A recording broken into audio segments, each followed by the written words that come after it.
Welcome to Small Business Trends 2019, put together just for you. Let's jump right in. Number one, social media shakeup. More people will be quitting Facebook and looking for a friendlier place to get their social media fix. Facebook, of course, has been in the headlines due to one scandal or the other pretty much all year long, and that will continue to drive people away. I'm not declaring Facebook dead, however, since they are A, trying to fix the problem, and B, even if 50,000 people a day quit Facebook, it would take 80 years for it to clear out. The bigger question, where will they go? Well, Instagram, even though it's a Facebook product, has not been nearly as political or controversial as Facebook, largely because there's not an easy way to share other people's BS. LinkedIn is coming along as well after they were acquired by Microsoft in 2018 and have been working hard to be less stuffy. With video and voicemail, groups coming back, improved company pages, LinkedIn isn't exactly hip, but a lot hipper than it used to be.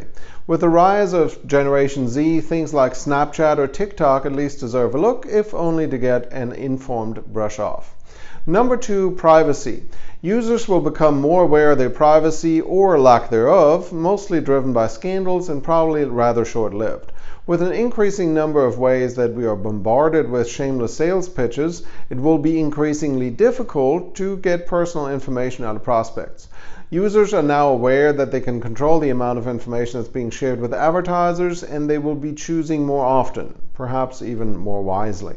Of course, in the end, we're all creatures of convenience, so if my privacy is a little compromised because it saves me time and effort, most people are okay with that. I do expect more talk about regulation of what data can be handled and collected and how, but remember that policies and legislation are usually a lagging indicator for what's happening in the real world, so it's up to us, the user, to choose what we want and advocate against what we don't. Making it clear what happens to someone's personal information and what safeguards are in place if we handle that personal information will become important for any company as part of being a good corporate citizen. Number three, social impact. Speaking of good corporate citizenry, what we do or stand for as a business, no matter how small, will be more and more important to the consumer. Whether it's a restaurant skipping the straws for the environment, a law firm giving back to the community through bike giveaways and pro bono work, or a local business volunteering their staff and for education and job mentoring, what we stand for becomes more important. Ultimately, it will make your customers and staff feel good about who you are. Now, that doesn't mean you have to agree to every single project or donate to every organization that comes looking. It means that you should be purposeful and measured in your approach. Number four, CBD. I keep saying that cannabinoids are in our future, and even though there will be continued back and forth on the legal end federally, the states are quickly catching up. No matter what plant it's coming from, it's coming, and it's creating a whole new industry in the process. CBD marketing, CBD laws, CBD products, CBD byproducts. The hemp CBD market alone is projected to break $20 billion a year in the next 3 years, and that's barely scratching the surface. As always with emerging markets, it's going to be the Wild West for a while, but the next gold rush is coming and deserves a good hard look. Number five, voice and smart home. Alexa has been making her way into the homes across the country, and Google Home and Apple are right behind her. Now, the smart home accessories are flying off the shelf, from plugs to switches to thermostats and smart speakers. Our homes are becoming more and more connected, and the voice interfaces are becoming better and better at understanding what we want. The interesting thing is that many of these smart home accessories can actually not only make our life easier, but also save money and energy, making them great for the environment and feasible for the office. Of course, I also expect more business apps for the voice assistants to pop up, allowing you to create a smart office where information and simple tasks are literally one shout out away. Number six, influencers. Social media influencers have a corner on some markets and will remain relevant. That's where the attention is. And it's not the size of the influencer, but who their audience is. A small influencer who has the right audience can be much more valuable than someone who happens to have 10 million followers on Instagram because they post the right memes. I expect much more scrutiny as far as what the engagement rates are and who the audience is when it comes down to influencer marketing. Of course, the flip side of that will be the continued fragmentation of social media. If I have a huge following on Facebook and that platform tanks, I have nothing. So remember, it's important to look at the whole picture and diversify as always. Number 7, automation. AI is a much better buzzword, but the real value for business in 2019 will be automation and widely available low-level AI assist.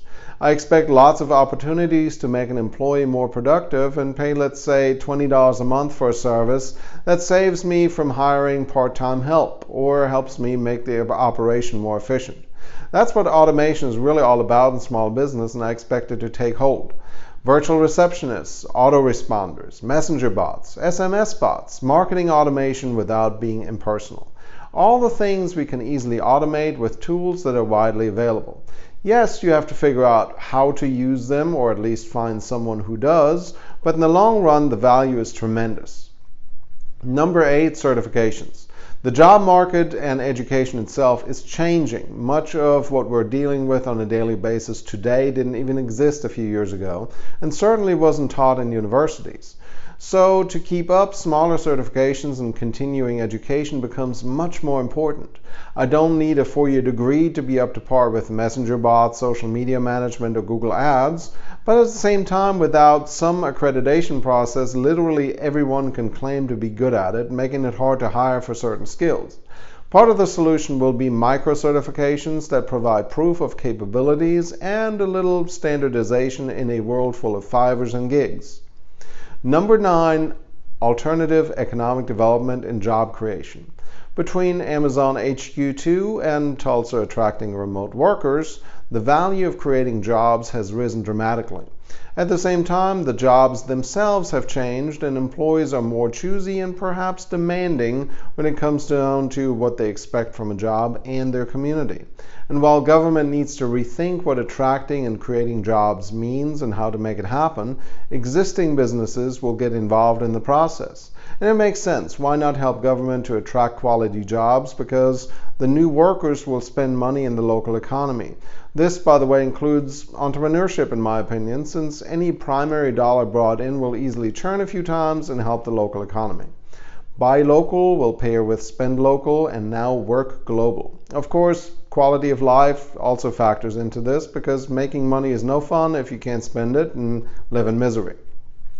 Number 10, Generation Z. They've been on my radar for quite a while, and they've been starting to spend, but as more of Generation Z becomes old enough to vote and buy jewels legally, they will also give brands a shot in the arm that understand what they want and what they expect.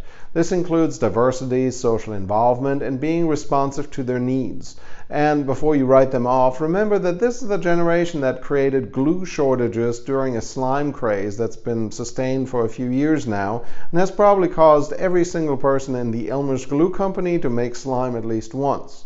As their buying power grows and perhaps shifts from slime and fidget spinners to something your company can sell or could sell, Generation Z will factor into what's happening in 2019. That's it with the 2019 business trends. I'd love to hear what you think via comments or DM. Please share this with a friend that's in business or wants to get started. I'm Tobias Wilhelm. Peace out.